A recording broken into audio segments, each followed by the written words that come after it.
ร้านคือของข้าว เดี๋ยวเขามา ของประชาชน เมืองกาฬสินธุ์ แต่ถึงลำบากก็ต้องเอาไปย่าขอมาจัดแต่งส่วนมาก จะไปซื้อหยังจะไปซื้อหยัง ปฏิบัติกันมากทุกปีทุกปีน้อง เดี๋ยวไปเบิ่งเด้อ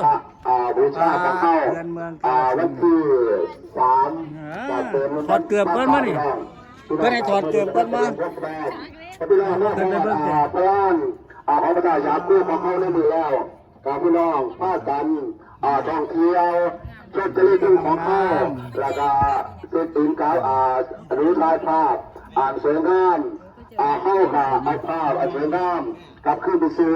ให้ลูกให้หลานหรือให้พ่อแม่ของเขาที่ตั้งบ้านเป็นคนบริมาเป็นเราดูเราในครั้งนี้ในปีนี้ปี69ก็ได้ไปเที่ยวพุทธเจ้าปี68ก็เที่ยวปี69ก็เที่ยวปีนี้ยิ่งสวยยิ่งงามไปบ้านพี่น้องของคนบริมาเข้าก็ได้จะต่อเป็นฟังเอาภาพไปเป็นดูไปพี่น้องผมมาท่องเที่ยวก็คือสมบูรณ์แบบพี่น้องเมื่อพี่น้องเช็คอินแล้วก็เดินทางชมทะเลทุ่งให้เรียบร้อยอย่างอิ่มอกอิ่มใจวันนี้เข้ามาก็คือได้ความดีความงามหลายสิ่งหลายแนวพี่น้องนี่ขอเชิญชวนพี่น้องแต่ว่าเขามาสร้างพระของอะไรไปตุกเที่ยงของเขาที่คณะ